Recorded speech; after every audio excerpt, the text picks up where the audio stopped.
हरे कृष्णा माता ji. Hare Krishna. Hare Krishna. Welcome you all Manjari in Raj Vidya class. Shri Prabhupada की small book हम कवर कर रहे हैं, राज विद्या लेसन नंबर 6 आज हम पढ़ेंगे। तो आई होप आप सब अच्छे से होंगे और भगवान की कॉन्शियसनेस में होंगे, भगवान के आश्रय में होंगे। तो जो 6th लेसन है बहुत इम्पोर्टेंट है। तो शुरू करने से पहले हम प्रेयर्स कर लेते हैं। ओके। ओम ज्ञानतिमिरान्धस्य ज्ञानाञ्जनशलाकया चक्षुरुन्मिलितं येन तस्मै श्रीगुरुवे नमः। श्रीचैतन्यमनोभीष्टं स्थापितं येन भूतले स्वयं रूपकदा मह्यं ददाति स्वपदान्तिकम्।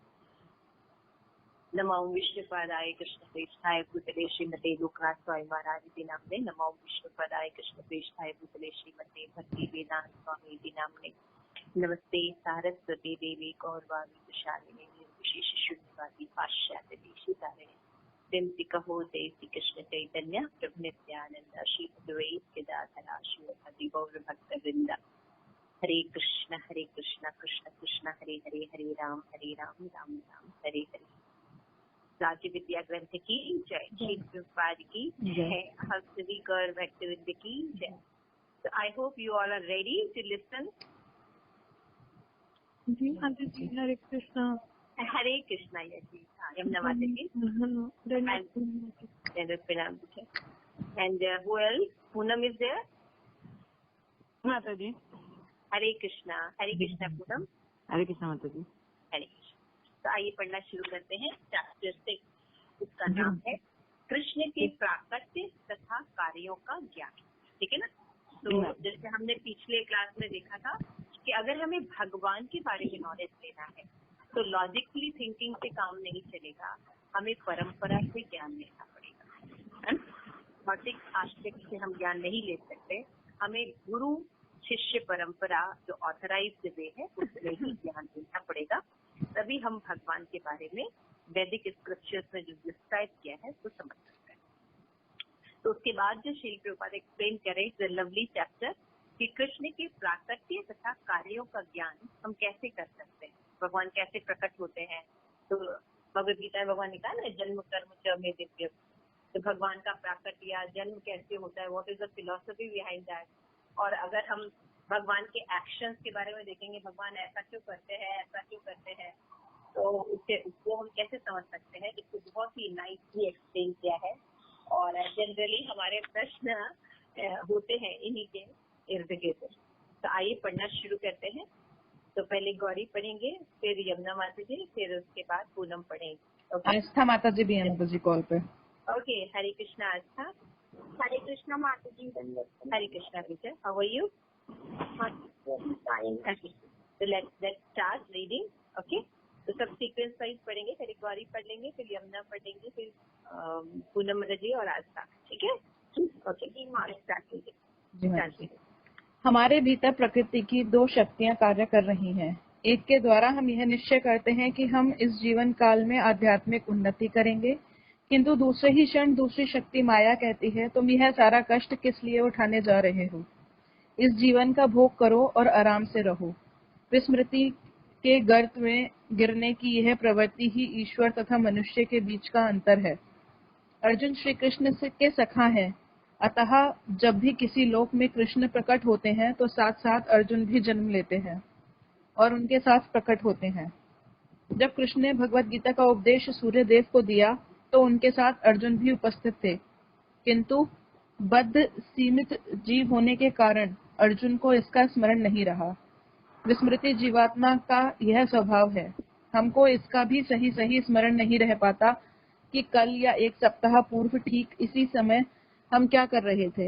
यदि हम इतना भी स्मरण नहीं रख सकते तो भला विगत जीवनों में जो कुछ घटित हुआ उसे कैसे याद रख सकते हैं। यहाँ पर हम यह पूछ सकते हैं कि यह कैसे होता है कि कृष्ण तो स्मरण रख सकते हैं और हम नहीं रख सकते। इसका उत्तर यह है कि कृष्ण अपना शरीर नहीं बदलते। माता जी एक बार ये अर्ज्योऽपि सन्यात्म भूतानां ईश्वरो अपि सन् प्रकृते स्वाधिष्ठाय संभवाय आत्ममायया। यद्यपि मैं अजन्मा हूँ और मेरा दिव्य शरीर कभी नष्ट नहीं होता, और यद्यपि मैं सभी चेतन जीवों का स्वामी हूँ, फिर भी मैं प्रत्येक युग में अपने आद्य दिव्य रूप में प्रकट होता हूँ। भगवद गीता 4.6। आत्म माया शब्द का अर्थ यह है कि कृष्ण अपने वास्तविक स्वरूप में अवतरित होते हैं।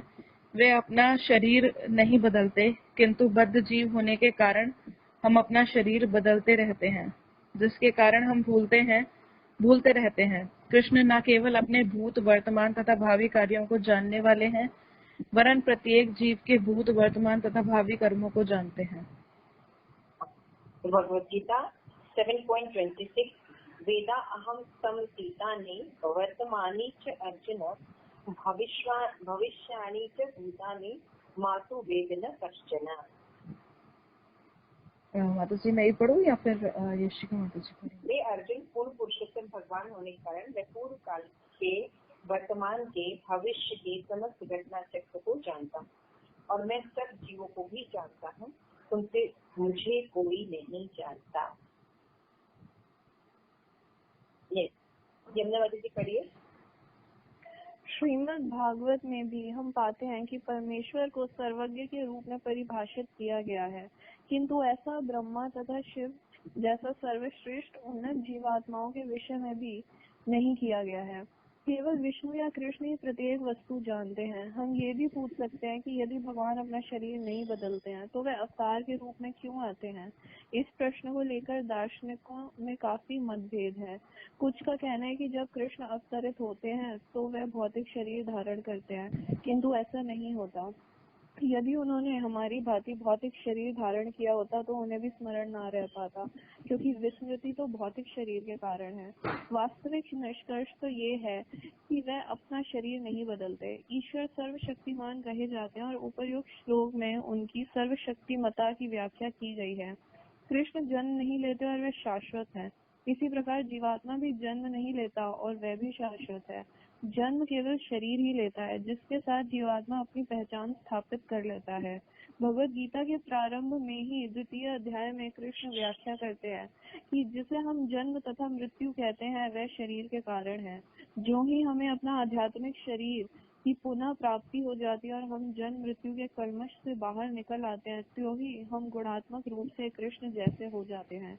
कृष्ण भावनामृत की सारी प्रक्रिया यही है, अपने आदि सच्चिदानंद आध्यात्मिक शरीर की पुनः प्राप्ति। वह शरीर सत्य, शाश्वत, चित, ज्ञानमय और आनंदमय है। यह भौतिक शरीर न तो सत्य, न चित, न ही आनंद है। यह तो मर्त्य है, जबकि शरीर में रहने वाला व्यक्ति अमर है। यह अज्ञान से भी भरा हुआ है और अज्ञानी तथा नश्वर होने के कारण कष्टों से युक्त है। हम भौतिक शरीर के ही कारण घोर ताप या घोर शीत का अनुभव करते हैं, किंतु जो ही हमें आध्यात्मिक शरीर पुनः प्राप्त हो जाता है, हमें ऐसे द्वंद्व प्रभावित नहीं करते। भौतिक शरीर के भीतर रहते हुए ऐसे भी कुछ योगी हैं जो ताप तथा शीत जैसे द्वंद्वों से प्रभावित नहीं होते। भौतिक शरीर में रहते हुए जब हम आध्यात्मिक उन्नति करने लगते हैं तो हमें आध्यात्मिक शरीर के गुण आने लगते हैं। यदि हम लोहे को अग्नि में रखते हैं तो यह गर्म होकर लाल होने लगता है और अंत में लोहा न रहकर अग्नि बन जाता है, और इससे भी कुछ भी जो छू जाता है उससे लपटें निकलने लगती हैं। जैसे जैसे हम कृष्ण भावनामृत में प्रगति करेंगे, हमारा भौतिक शरीर आध्यात्मिकता में बनता जाएगा और उसे भौतिक कलमश प्रभावित नहीं कर पाएंगे। कृष्ण के जन्म, प्राकट्य तथा तिरोधान की तुलना सूर्य के उदय होने तथा अस्त होने से की जाती है। प्रातः काल ऐसा प्रतीत होता है मानो सूर्य पूर्वी क्षितिज से जन्म ले रहा हो, किंतु वास्तव में ऐसा होता नहीं। सूर्य न तो उदय होता है न ही अस्त, वह अपनी ही स्थिति में रहता है। उदय तथा अस्त की सभी क्रियाएं पृथ्वी के भ्रमण के कारण है। इसी प्रकार वैदिक साहित्य में श्री कृष्ण के प्राकट्य तथा तिरोधान का निर्धारित कार्यक्रम किया हुआ है। कृष्ण का प्राकट्य सूर्य जैसा है। सूर्य का उदय तथा अस्त होना प्रति क्षण चलता रहता है। संसार में कहीं लोग सूर्योदय देखते हैं तो कहीं सूर्यास्त। ऐसा नहीं है कि किसी एक बिंदु पर कृष्ण का जन्म होता है और दूसरे बिंदु पर उनका तिरोधान होता है। वह सदैव कहीं न कहीं रहते ही हैं, किंतु वह आते जाते प्रतीत होते हैं। कृष्ण अनेक ब्रह्मांडों में प्रकट होते हैं और अंतर्धान होते रहते हैं। हमें केवल इसी एक ब्रह्मांड का अनुभव है। किंतु वैदिक साहित्य से हमें पता चलता है कि यह ब्रह्मांड परमेश्वर के अनंत आविर्भावों का अंश मात्र है। यद्यपि कृष्ण परमेश्वर है तथा अजन्मा एवं अपरिवर्तनशील है, किंतु वह अपने आदि चिन्मय रूप में प्रकट होते हैं। एक शब्द आता है प्रकृति। भगवत गीता के 7वें अध्याय में कहा गया है कि प्रकृति के अनेक प्रकार हैं। इसे इसके बाद पूनम माता जी पढ़ी। जी माता जी। इसे 3 मौलिक श्रेणियों में विभाजित किया गया है। बहिरंगा प्रकृति, अतरंगा प्रकृति तथा तटस्था प्रकृति। बहिरंगा प्रकृति इस भौतिक जगत का प्राकृत है और भगवत गीता के 7वें अध्याय में इसे ही अपरा या भौतिक प्रकृति कहा गया है। जब कृष्ण प्रकट होते हैं तो वे निम्न भौतिक प्रकृति को नहीं अपितु उच्चतर प्रकृति स्वाम को स्वीकार करते हैं। कभी कभी राज्याध्यक्ष बंदीगृह में जाकर निरीक्षण करता है और वहाँ के बंदियों को भी देखता है, किंतु यदि बंदी यह सोचे कि राज्याध्यक्ष जेल में आया है तो वह भी हमारे समान बंदी है, तो वे गलत सोच रहे होंगे, जैसा कि पहले इंगित किया जा चुका है। श्री कृष्ण कहते हैं कि जब वे मनुष्य रूप में अवतरित होते हैं तो मूर्ख जन उनका उपहास करते हैं। भगवत गीता के 9.11 परमेश्वर होने के कारण कृष्ण यहाँ कभी भी प्रकट हो सकते हैं और हम आपत्ति करके नहीं कह सकते कि उन्हें आने की मनाही है। वे पूर्ण रूपे स्वतंत्र है और इच्छा अनुसार जब चाहे तब आ सकते हैं और अंतर्ध्यान हो सकते हैं। यदि राज्याध्यक्ष बंदीगृह देखने जाता है तो हम ऐसा नहीं कह सकते कि उन्हें ऐसा करने के लिए बाध्य किया गया होगा। कृष्ण किसी उद्देश्य के साथ आते हैं, वह है पतित बद्ध जीवों का उद्धार करना। कृष्ण को हम नहीं अपितु कृष्ण हमें प्यार करते हैं। वे प्रत्येक प्राणी को अपना पुत्र मानते हैं। सर्वयोनिषु कौन्ते मृते संभवती या काचाम ब्रह्म महदोनिरहम बीज प्रदः पिता। हे कुंती पुत्र, सब प्रकार की योनियों में जितने भी शरीर उत्पन्न होते हैं उन सबका उत्पत्ति स्थान तो यह भौतिक प्रकृति है और मैं उनका बीजदाता पिता हूँ। भगवत इसके बाद आज का पढ़ लो। पिता पुत्र के प्रति सदैव वत्सल होता है। पुत्र भले ही पिता को भूल जाए, किंतु पिता अपने पुत्र को कभी नहीं भूल सकता। कृष्ण हमारे प्रेम वश हमें जन्म और मृत्यु के कलेशों से उबारने के लिए इस भौतिक जगत में अवतरित होते हैं। वे कहते हैं, मेरे प्रिय पुत्रों, तुम इस दुखमय संसार में क्यों पड़ रहे हो? मेरे पास आओ, मैं सब प्रकार से तुम्हारी रक्षा करूंगा। हम भगवान के पुत्र हैं और इसी कलेश तरह से जीवन का उपयोग कर सकते हैं। अथवा हमें ये नहीं सोचना चाहिए कि कृष्ण ही प्रकृति के नियमों के वशीभूत होकर हमारी तरह यहाँ आते हैं। संस्कृत शब्द अवतार या शाब्दिक अर्थ है जो उतरता है, जो स्वेच्छा से आध्यात्मिक ब्रह्मांड से इस भौतिक ब्रह्मांड में उतर आता है, वह अवतार कहलाता है। कभी श्री कृष्ण स्वयं अवतरित होते हैं और कभी वह अपने प्रतिनिधि भेजते हैं। संसार के प्रमुख धर्म ईसाई, हिंदू, बौद्ध तथा मुस्लिम किसी न किसी परम सत्ताधीश या पुरुष को ईश्वर के धाम से अवतरित होते मानते हैं। ईसाई धर्म में ईसा मसीह ने स्वयं को ईश्वर का पुत्र घोषित किया और वह बुद्ध जीवों के उद्धार हेतु ईश्वर के धाम से आने का दावा किया। भगवत गीता के अनुयायी होने के कारण हम इस दावे को सत्य मानते हैं। अतः मूल रूप से इसमें कोई मतभेद नहीं है। विस्तार में जाने पर संस्कृत, जलवायु तथा निवासियों में अंतर होने के कारण कुछ अंतर भले ही पाए जाए, किंतु मूल सिद्धांत जैसे का तैसे रहता है कि ईश्वर या उनके प्रतिबद्ध जीवों को उबारने के लिए आते हैं। यदा यदा ही धर्मस्य ग्लानि भर्वति भारतः अभ्युत्थान धर्मस्य तदात्मान सृजाम्यहम्। हे भारत के वंशज, जब जब धर्म का पालन होता है और अधर्म का पतन होता है, तब पतन होता है। धर्म का पतन होता है और अधर्म का उत्थान होता है, तब मैं स्वयं अवतरित होता हूँ। हाँ, ठीक है, थैंक यू सो मच। यहाँ तक पढ़ेंगे। तो 187 पेज नंबर तक हमने पढ़ा है इस चैप्टर को। तो तो जैसे चैप्टर का नाम मैंने पहले ही डिस्कस किया था कि कृष्ण के प्राकट्य तथा कार्यों का ज्ञान। तो श्री प्रभुपाद एक्सप्लेन कर रहे हैं कि हमारे भीतर प्रकृति जो है वो दो तरह की शक्तियां हमारे अंदर।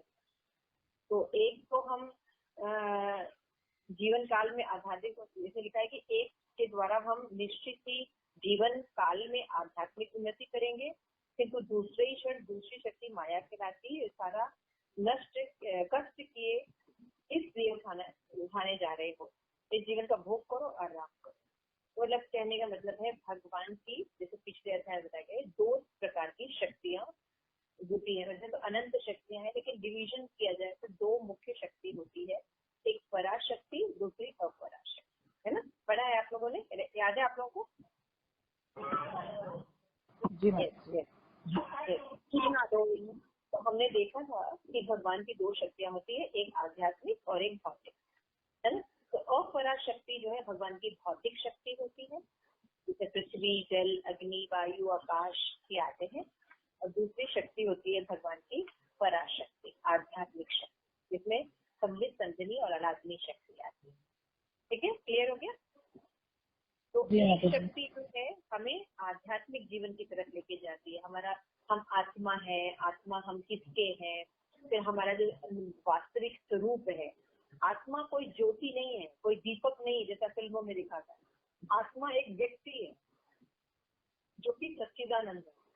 तो हम अपने रियल आइडेंटिटी को वापस प्राप्त करते हैं अगर हम पराशक्ति के अंदर में रहते हैं। लेकिन अगर हम अपराशक्ति यानी भौतिक शक्ति के अंडर में रहते हैं तो हमको इसी जगत में रहने में, आनंद करने में अच्छा लगता है, तो हम यहीं पर रहेंगे और जन्म मृत्यु जरा व्याधि को, कष्टों को झेलते रहेंगे। और क्या कर लेंगे, जब हम माया में रहते हैं या इस मटेरियल वर्ल्ड में इंजॉय करते हैं तो हमें भगवान की फॉरगेटिंग हो जाती है विद मृत्यु।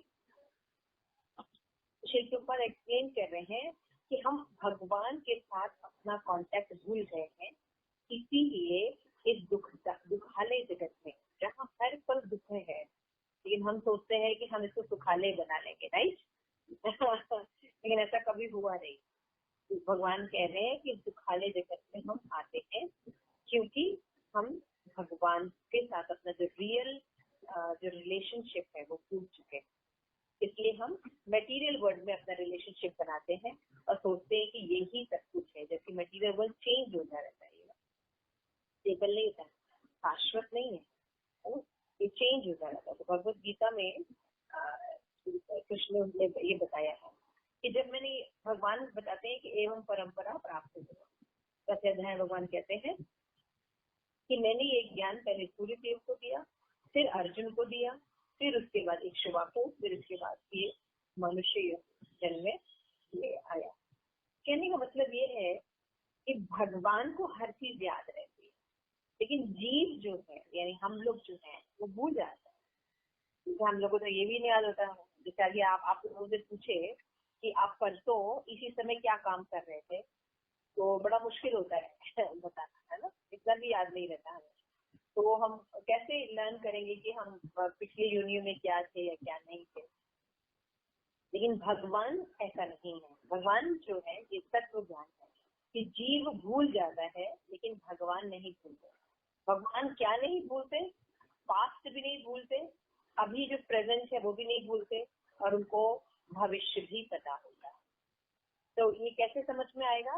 ये क्या हम प्रभुपाद ने अपने मन से बोला? नहीं, ये भगवत गीता में भगवान ने खुद बताया है 4.6 श्लोका में, है ना, 4 श्लोका में, दिव्य ज्ञान में, ट्रांसेंडेंटल नॉलेज में भगवान ने खुद ही एक्सप्लेन किया है।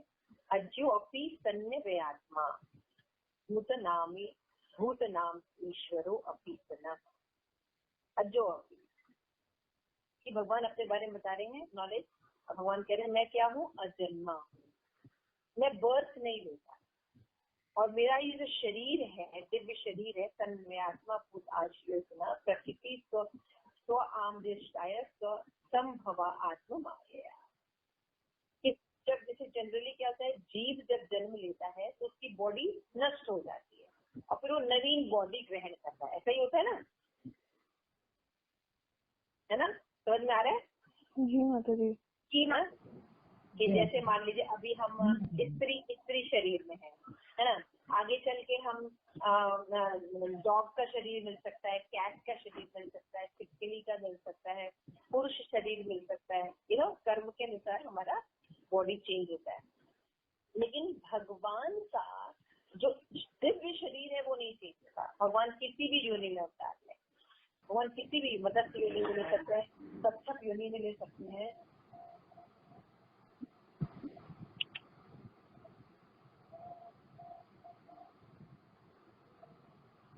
हरे कृष्ण माता ji. Hare Krishna. Hare Krishna. My voice is coming? अभी आ रही है? ओके।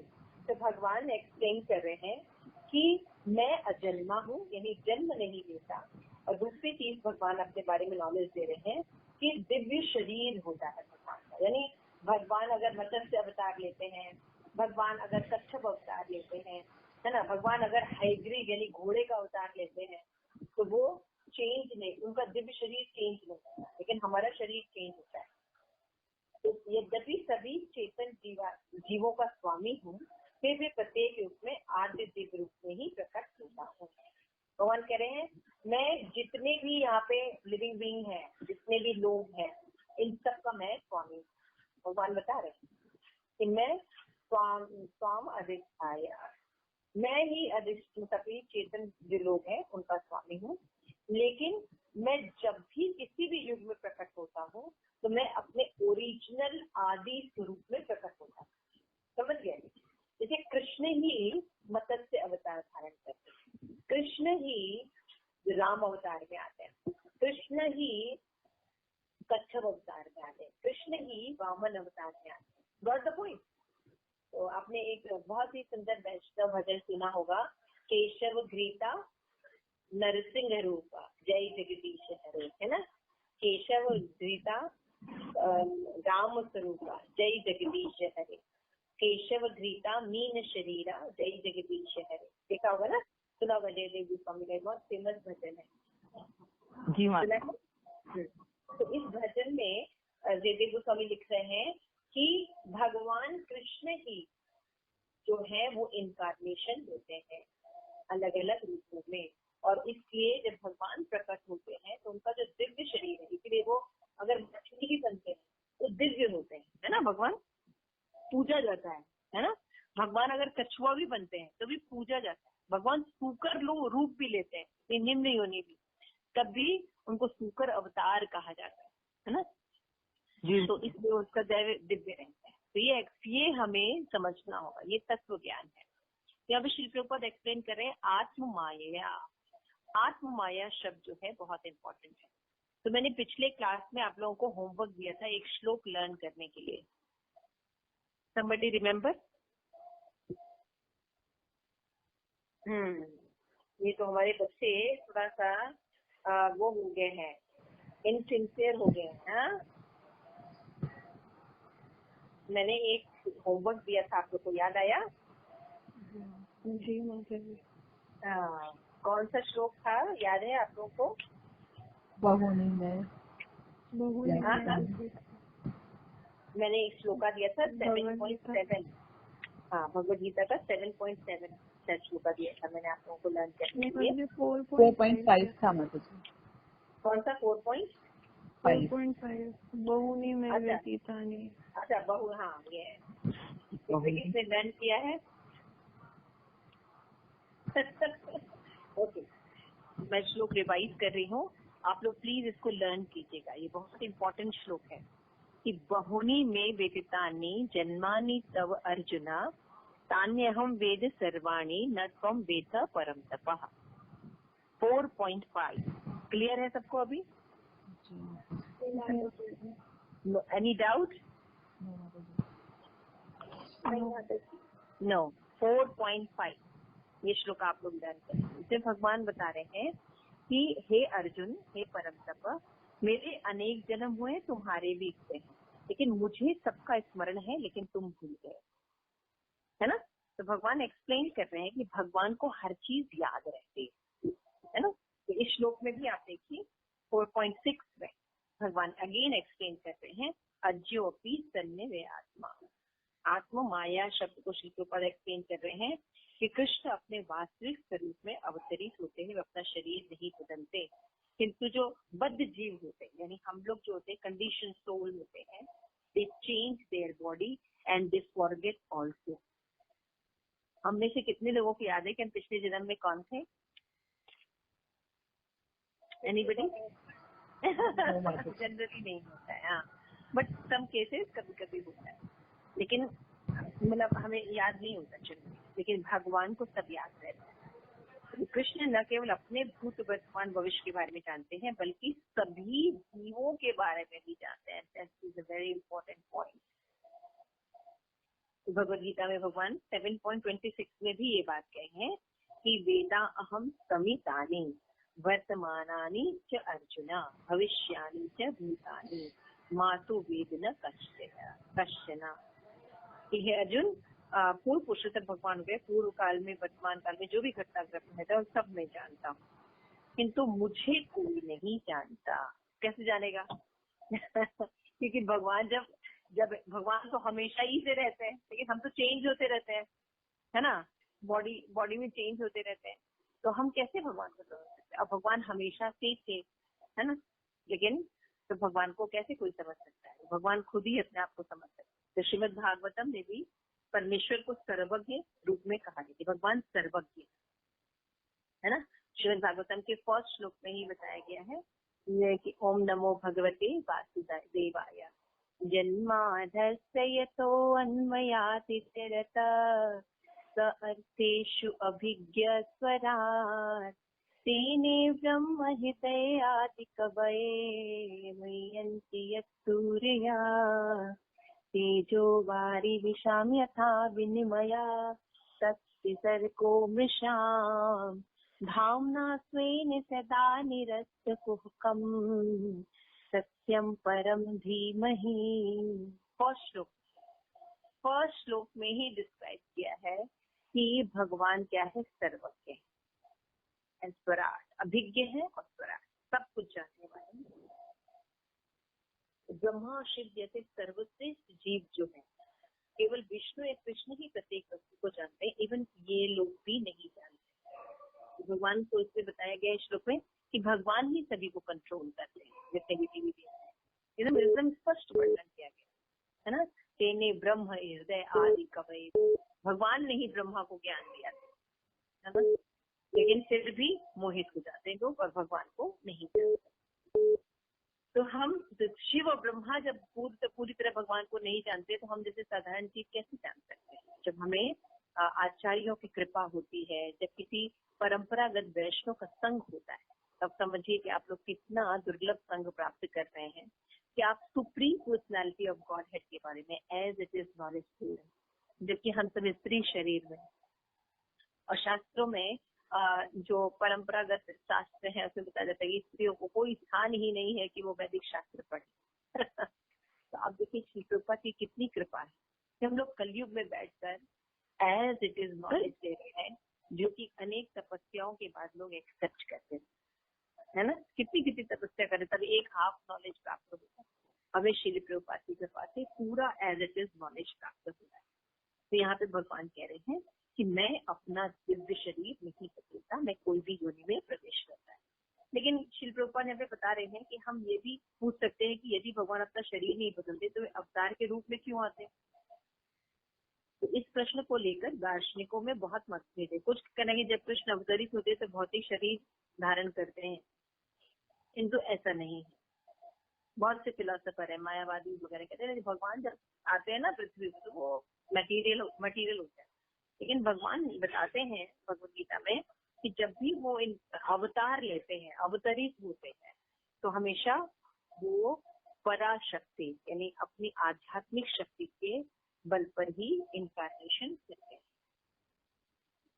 तो यहाँ पे समझना होगा कि यहाँ पे देखिए श्री प्रभुपाद बात कह रहे हैं कि यदि उन्होंने हमारी भांति भौतिक शरीर धारण किया होता तो उन्हें हर बात का स्मरण कैसे होता? भगवान यहाँ पे घोषणा कर रहे ना कि मुझे पास्ट का भी पता है, प्रेजेंट का भी पता है, फ्यूचर का भी पता है, और अपना ही नहीं तुम्हारा यानी सभी जीवों का पता है ना। तो तो भगवान का शरीर अगर हमारे जैसा होता तो ऐसा हो सकता? यहाँ पे समझना होगा कि ईश्वर जो है वो सर्वशक्तिमान, और सर्वशक्तिमत्ता की व्याख्या इसी प्रकार कि कृष्ण जन्म नहीं लेते हमारी तरह, वो होते ही है, वो बस अवतरित होते, मैनिफेस्ट हो जाते हैं। जन्म केवल शरीर ही लेता है जिसके साथ जीवात्मा अपनी पहचान स्थापित करता है। भगवद गीता के प्रारंभ के 2 अध्याय में भी जिसे जन्म मृत्यु कहते हैं शरीर के कारण होता है, भगवान ने एक्सप्लेन किया। तो जो ही आध्यात्मिक शरीर प्राप्त होता है तो हम जन्म मृत्यु के चक्र से निकल जाते हैं। तो यहाँ पे बताया जाता है कि कृष्ण ही सारी प्रक्रिया सही है, भगवान जो है सच्चिदानंद है और जीव भी सच्चिदानंद है। जब वो भगवान की भक्ति करता है तो वो वापस भगवान के साथ जुड़ने से अपना जो रियल कॉन्शियसनेस है, सच्चिदानंद स्वरूप है, आध्यात्मिक शाश्वत स्वरूप है, उसको वो प्राप्त करते हैं। तो ये अज्ञान से भी भरा हुआ है कि ज्ञानी तथा नश्वर वगैरह कष्टों से मुक्त है। हम भौतिक शरीर के ही कारण घोर ताप या घोर शीत का अनुभव करें। मतलब कहने का ये है, यहाँ पे शिव देते हैं कि हमें जो ये कष्ट हो रहे हैं, ये क्यों हो रहे हैं? क्योंकि हमने जो मटेरियल बॉडी गेन करके रखा हुआ है, इसी कारण हमें कष्ट है। अगर हम अपनी स्पिरिचुअल बॉडी में चले जाएं तो सत्य चित्त और अनंत की बनी हुई, वहां हमें कोई भी मटेरियल परेशानी नहीं होती। तो यहाँ पे शिव प्रभुपाद एक बात और एक्सप्लेन कर रहे हैं कि यदि हम लोहे को अग्नि में रखते हैं और गर्म होकर लाल होने लगता है तो अंत में लोहा न रहकर अग्नि बन जाता है, और जब हम उसको छूते तो हम जल जाते हैं, तब लोहे का नहीं होता है। वैसे जब हम कृष्ण भावना में से प्रकृति करते हैं तो हमारा भौतिक शरीर आध्यात्मिक बनता जाता है और भौतिक कलमोल का प्रभाव हमारे ऊपर नहीं पड़ता। आप देख सकते हैं कृष्ण कॉन्शियसनेस मूवमेंट में कितने एलिवेटेड लोग हैं, है ना, महाराज लेवल पर भी हैं और भी कई सीनियर वैष्णव हैं कि उनको भौतिक कष्ट जो है उससे वो परेशान, उनको पता है वो स्पिरिचुअल आइडेंटिटी में रहते हैं और सदैव प्रसन्न है। लेकिन हम जो है छोटे छोटे वायरस से, दुख से, सुख से, गर्मी से, सर्दी से, छोटे से वो प्रॉब्लम आए तो परेशान हो जाते हैं। लेकिन जो भक्त होते हैं, जो कृष्ण कॉन्शियसनेस को एक्सेप्ट करते हैं, हाईली भगवान के प्रति प्रेम से आप प्लावित रहते हैं, वो लोग भगवान के भक्ति के कारण मटेरियल जो डिस्ट्रेस है, मटेरियल जो दुख है, उसको वो नहीं फील करते, क्योंकि वो अपनी सच्चिदानंद आइडेंटिटी में रहते हैं। तो कृष्ण के जन्म, प्राकट्य और सिद्धांत के परिणाम सूर्य से की गई, है ना। जैसे हम देखते हैं कि सूरज निकलता है ना, लेकिन क्या सूरज सुबह जन्म लेता है या प्रकट होता है? नहीं, सूरज हमेशा रहता है ना, लेकिन बादलों के कारण हमारी दृष्टि से ओझल हो जाता है। इसी तरह भगवान सदैव रहते हैं, कभी इस प्लेनेट में प्रकट होते हैं, कभी और प्लेनेट में प्रकट होते हैं, फिर उसके बाद जब वो उसका कार्य पूरा कर लेते तो यहाँ से अपना दूसरे प्लेनेट में चले जाते हैं।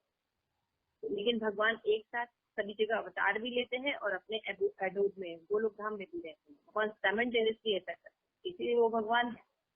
लेकिन हमें कोई ऐसा एक्सपीरियंस नहीं, तो हम सोच नहीं पाते। तो भगवान के जो जन्म की तुलना है वो सूर्य से की जाती है। सूर्य जैसे हमेशा रहता है बादलों के पीछे, लेकिन बादलों के कारण हमारी जो दृष्टि है वो ढक जाती है। तो सोचते हैं हाँ अभी सुबह हुआ है तो हमें सूर्य जो है दिखाई दे रहे हैं, और अभी रात हो गई तो सूर्य दिखाई नहीं दे रहे हैं, है ना। तो यहाँ पे एकदम संसार में कई लोग सूर्य को देखते हैं और तो कहीं सूर्यास्त। ऐसा नहीं कि किसी एक बिंदु पर कृष्ण का जन्म होता है, दूसरे बिंदु सूर्यग्रहण होता है, ऐसा नहीं होता। भगवान हर जगह है, कहीं बस प्रकट होते हैं और अप्रकट।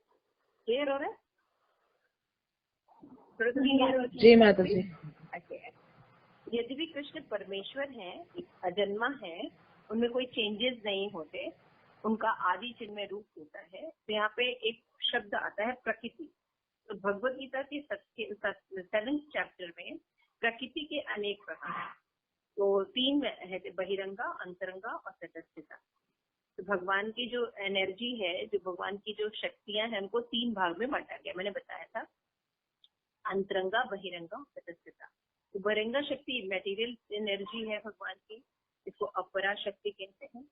जब कृष्ण प्रकट होते हैं तो ये निम्न शक्ति अपरा के माध्यम से प्रकट नहीं होते, बल्कि उच्च शक्ति पराशक्ति यानी आध्यात्मिक शक्ति के कारण प्रकट हुआ। तुम कैसे समझ सकते हैं? इसको बड़े अच्छे एग्जाम्पल दिया है, आप लोग इसको बहुत अच्छे से ही समझ सकते हैं। तो मान लीजिए जो जेल होते हैं उसमें भाई जिन्होंने गलत काम किया उनको पनिशमेंट के लिए रखा जाता है। लेकिन कभी कभी जेल को विजिट करने के लिए राजा अध्यक्ष भी आते हैं या कोई मंत्री भी आ जाते हैं। तो जब वो विजिट करने आ रहे हैं तो क्योंकि वो जेल में आए हैं और हम कहें कि नहीं ये इन्होंने भी अपराध किया इसलिए वो जेल में आए, तो ऐसा मूर्खता होगा, है ना। वो जेल में आए हैं लेकिन वो बंदी बनकर नहीं आए, वो विजिट करने आए। तो उसी तरह भगवान जब इस मटेरियल वर्ल्ड में आते हैं और हम जो कलमश से बद्ध आत्माएं हैं तो उससे भगवान भी हमारी तरह बद्ध हो गए? नहीं, भगवान विजिट करने आते हैं, है ना, और वो सदैव मुक्त रहते हैं, ये हमें समझना हो।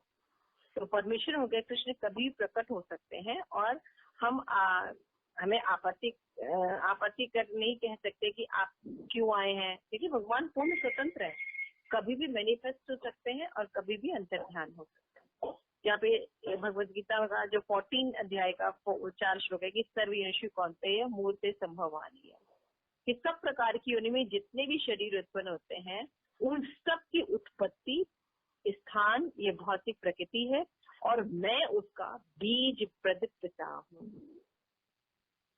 भगवान देखो डिक्लेयर कर रहे हैं कि ये मटेरियल जो नेचर है ये सारी चीजें हैंडल कर रही है, लेकिन मटेरियल वर्ल्ड में इतनी शक्ति नहीं कि वो सब कुछ कर सके। ये मेरी अध्यक्षता में कार्य करती है और मैं सबका सीड गिविंग फादर हूँ, ये हमें समझना होगा। तो भगवान के बारे में अगर कोई कभी बात करे तो हमें अगर ये फिलॉसफी, ये तत्वतः ज्ञान है भगवान के बारे में कि भगवान अजन्मा होते हैं, भगवान जब शरीर धारण करते हैं और चेंजेस करते हैं अलग अलग अवतार में, तब भी वो दिव्य शरीर में रहते हैं, इसलिए भगवान कुछ भी करते हैं उनकी पूजा की जाती है ना। भगवान रण छोड़ के भाग जाते हैं तो उनको रण छोड़ कहा जाता है ना, उनकी निंदा नहीं की जाती। भगवान चोरी करते हैं, माखन चुराते हैं, तो उसको भी अप्रिशिएट करते हैं क्योंकि इसमें भौतिक कलमश नहीं होता। इस बात से समझ में आ रहा है? लेकिन हम लोग में भौतिक कलमश होता है ना, इसलिए सारी चीजें जो है क्लेश से भरी होती है। लेकिन भगवान का कोई भी एक्शन मटेरियल नहीं होता, भगवान का हर एक्शन आध्यात्मिक होता है, इसलिए हमें भौतिक कलमश या क्लेश नहीं पाया जाता। यहाँ पे एग्जाम्पल दे रहे हैं कि पिता पुत्र के प्रति सदैव वत्सल रहता है। पुत्र चाहे उसको भूल जाए या भगवान न करे, जैसे हम भगवान को भूल जाते हैं और यहीं पे मस्त रहते हैं और दुख भी झेलते रहते हैं, फिर भी यहीं पे मस्त रहते हैं। लेकिन भगवान हमें नहीं भूलते, भगवान जानते हैं कि हम दुखों में पड़े हुए हैं, तो भगवान अवतार लेके आते हैं और हमें जो है इस दुखों की संसार से उभारने के लिए आते हैं। जब एक बहुत अच्छा शब्द है अवतार, जो उतरता है, जिस स्वेच्छा से ब्रह्मांड में आता है वो अवतार है। इससे कृष्ण स्वयं अवतरित होते हैं। तो संसार में हिंदू, मुस्लिम, सिख, ईसाई बहुत से धर्म है, तो किसी न किसी परम अथॉरिटी को मानते हैं, है ना। जैसे ईसाई धर्म जो ईशा मसीह को मानते हैं और कहते हैं कि ईशा मसीह स्वयं कहते हैं कि मैं ईश्वर का पुत्र हूँ, बद्ध जीवों को उद्धार किया है। तो भगवद गीता के अन्यायीकरण हम दावे को सत्य मानते हैं कि वो विस्तार में जानने पर संस्कृति, जलवायु, निवासी में अंतर हो सकता है, किंतु मूल सिद्धांत में कोई अंतर नहीं है कि भगवान जो है धर्म की स्थापना करने के लिए जब अधर्म बढ़ जाता है, धर्म की ग्लानि होती है, तो भगवान अवतरित होते हैं। भगवान ने भगवद गीता में 4.7 में कहा, यदा यदा ही धर्म से ग्लानिर्भवति भारत, है ना। तो ईश्वर बहुत दयालु है, इसलिए वो इस जगत में भी आते हैं, दुखों से भरे जगत में भी आते हैं, लेकिन वो मटेरियल दुख नहीं फेस करते हैं, ठीक है। किंतु हम इन कष्टों को झेलते हैं क्योंकि हम यहाँ पे तो कष्ट 3 प्रकार के होते हैं, आदि दैविक, आदि भौतिक, आदि आध्यात्मिक। तो आदि दैविक जो होता है वो मतलब देवताओं के द्वारा उत्पन्न होता है, आदि भौतिक जो होता है वो शरीर के कारण उत्पन्न होता है, और आध्यात्मिक, आदि आध्यात्मिक जो है वो मन से दुख होता है। तो ये तीनों एक साथ हमारे ऊपर अटैक करते हैं और हमेशा दुखी रहते हैं। हम सुखी कैसे हो सकते हैं? जब हम अपनी ओरिजिनल वैधानिक स्थिति, कॉन्स्टिट्यूशनल पोजीशन में वापस जाए। कि we are not this body, we are soul and we are the part and parcel of Krishna. हम भगवान के अंश हैं, हम भगवान से बिलोंग करते हैं, है ना। हम देवी देवताओं से बिलोंग नहीं करते, हम अपने माता पिता के अंश नहीं है, हम इस समाज के अंश नहीं है, हम देश के अंश नहीं है, हम राष्ट्र के अंश नहीं है ना, हम डॉक्टर के अंश नहीं है। तभी एक समय ऐसा आता है कि सब हमें छोड़ देते हैं, सब कहते हैं कि अब मेरे हाथ से बाहर क्या है, यानी हम किसी और से बिलोंग करते हैं और दुनिया दिन सारा जीवन हम या तो शरीर की सेवा कर रहे होते हैं, या अपने माता पिता की सेवा कर रहे होते हैं, या देश की या राष्ट्र की सेवा करते होते हैं, सिवाय भगवान की सेवा के। तो श्री प्रभुपाद ने इसको एस्टैब्लिशमेंट किया है कि हम रियल अपनी वैधानिक कॉन्स्टिट्यूशनल पोजीशन में वापस आए और हम अपने आत्मा की सही नरिशमेंट करें कि वी बिलोंग टू दैट, तभी हम सुखी हो सकते, अदरवाइज नहीं सुखी हो सकते।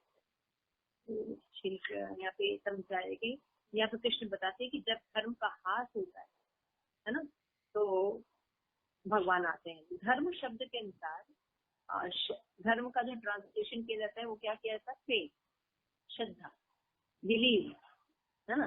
लेकिन श्रद्धा और धर्म में अंतर है। बिलीव चेंज हो जाते हैं, लेकिन धर्म वो ऐसी वस्तु है जो कभी चेंज नहीं।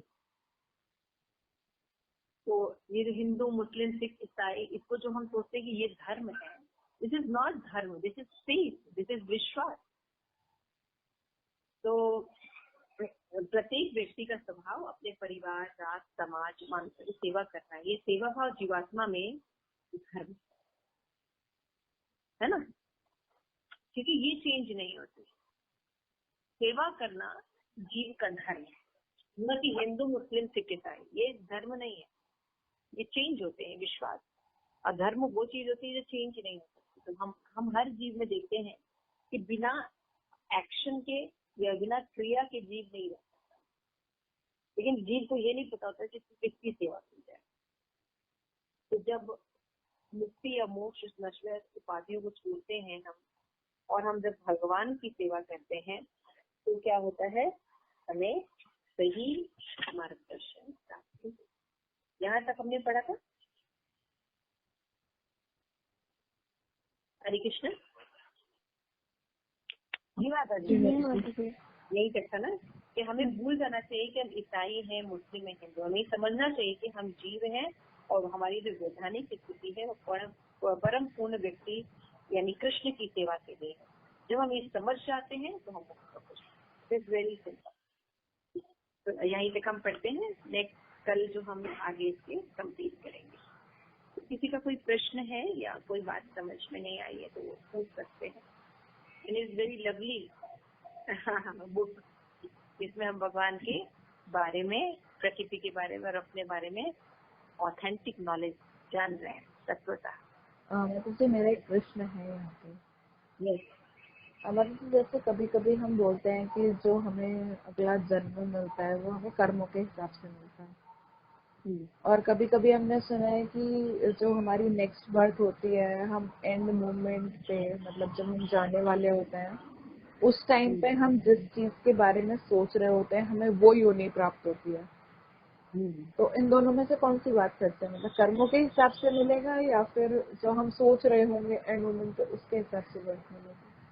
क्योंकि दोनों ही बातें आप एक बात बताइए गौरी, आपने ऑरेंज खाया? जी माता जी, मैंगो खाया है। अच्छा, मैंगो को अगर आप जूस निकालेंगी तो क्या जूस बनेगा उसमें से? मैंगो का। ऑरेंज तो नहीं बनेगा ना, मैंगो ही बनेगा, जी माता जी। है ना। अगर ऑरेंज को अगर आप जूस निकालेंगी तो क्या निकलेगा उसमें से? मैंगो नहीं। नहीं, ऑरेंज ही निकलेगा, है ना। जी माता जी। तो जीवन भर आपने जो किया है एक्चुअली आप उसी के बारे में सोचते रहते है कि नहीं? समझ में आ रहा है? जहाँ आपने अटैचमेंट रखा है वही उसी के बारे में आप लगातार सोचते रहते हैं। आप मन से देखिए दिन भर, अगर आपको अपने काम के प्रति अटैचमेंट है या अपने बॉडी के प्रति अटैचमेंट है, अपनी फैमिली के प्रति अटैचमेंट है, अपने लवर के प्रति अटैचमेंट है, अपने पति के प्रति अटैचमेंट है, या अपने बच्चे के प्रति अटैचमेंट है, अपनी मनी के प्रति अटैचमेंट है, आप घूम फिर के उसी के बारे में सोचते रहते हैं, उसी को बढ़ाने के, उसी को सेव करने के, उसी को जो भी करना हो उसके बारे में हमेशा सोचते रहते हैं। ऐसा नहीं है? जी माता जी। इसीलिए प्रैक्टिस कराई जाती है कि भक्ति की जब प्रैक्टिस रहेगी तब ना हरे कृष्ण महामंत्र निकलेगा। हमने जब कभी प्रैक्टिस ही नहीं की है, भक्ति करते ही नहीं है, भगवान जब कभी स्मरण आता ही नहीं, तो भगवान का स्मरण कैसे आएगा? तो अब जो ये कह रही हैं कि हम जो कर्म करते हैं और मृत्यु के समय जो चेतना होती है, मृत्यु के समय जो चेतना होती माता जी, वही चेतना रहती है जो हम कर्म करते हैं। आप देख नॉर्मल आप कभी जज करके देखिएगा कि आप क्या सोचती हैं दिन भर जिसके प्रति आपका अटैचमेंट ही रहता है ना? जी माता जी। आप कोई भी नया कार्य भी करती है तो उसी के उसको उसी को उससे लिंक करती रहती है। जी माता जी। करते रहते ना? जी माता जी। आप हमेशा उसी से लिंक करते रहे, जी माता। Consciously and unconsciously. तो जैसा आप कर्म करते हैं मृत्यु के समय वैसी ही चेतना है। जी माता जी। जी हरे कृष्ण माता जी। जैसे कि भरत मुनि थे जो, तो कहते कि हमेशा मतलब उन्होंने भक्ति किया था, लेकिन मरते वक्त उन्होंने जीवन के बारे में सोचा था अपने। तो उनको नेक्स्ट जन्म जो मिला तो जीवन का ही मिला था।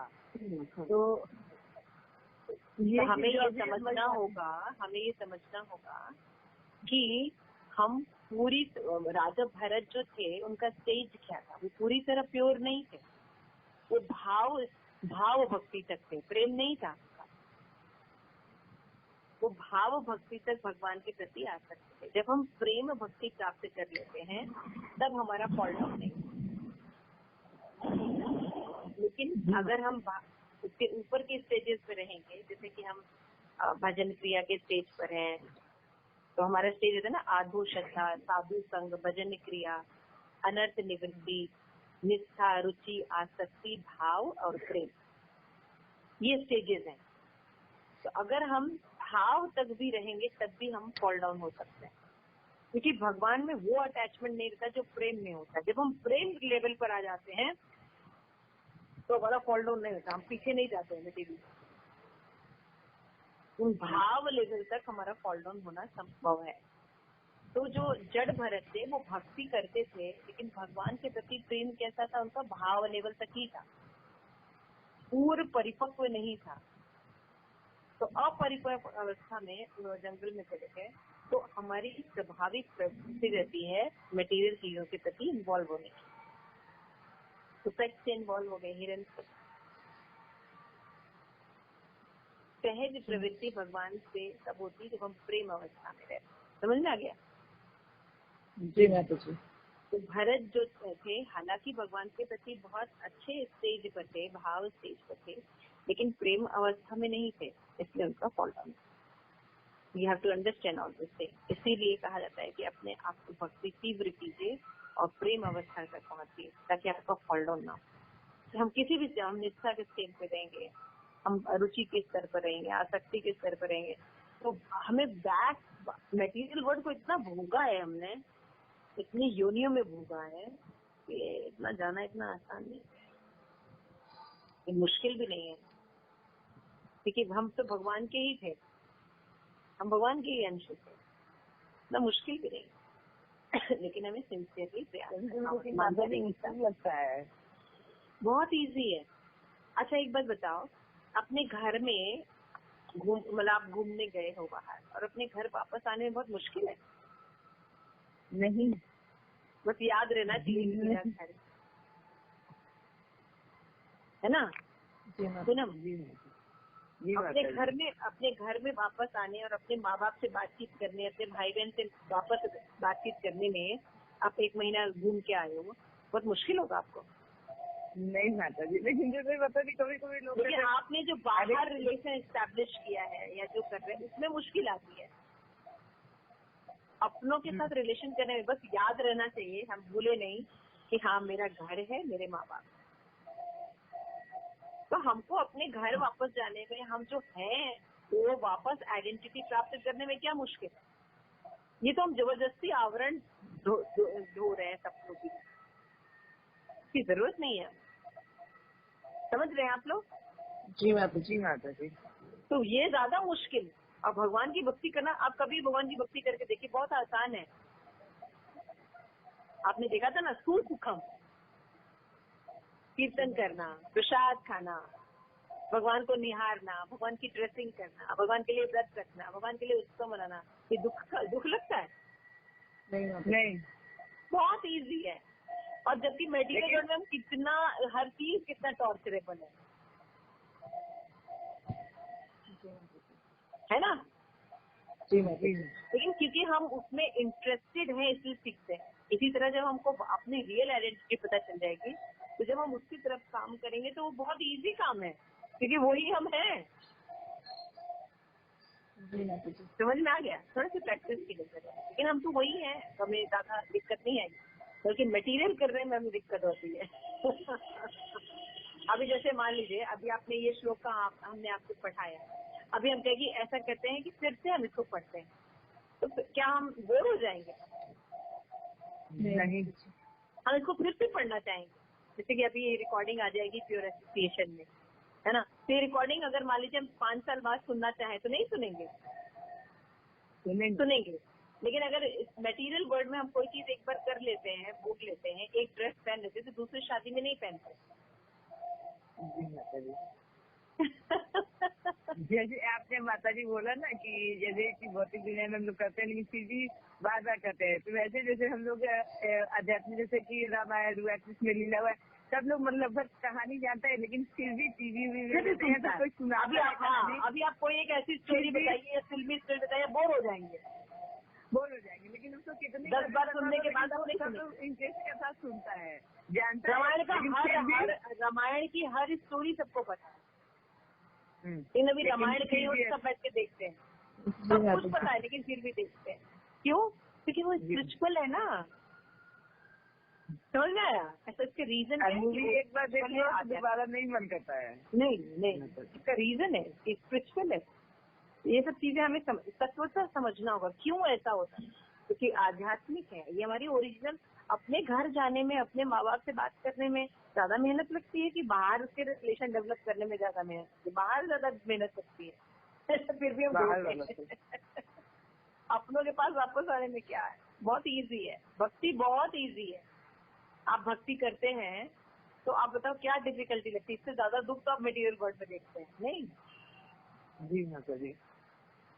भक्ति करना बहुत इजी और बहुत सहज और सुसुखम। This is the quality. बहुत प्लेजर भी लगता है करने में ना।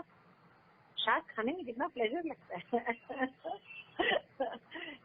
कीर्तन करिए, कितना अच्छा लगता है ना। कल मैंने मैंगो केक बनाया था। Pleasure to eat.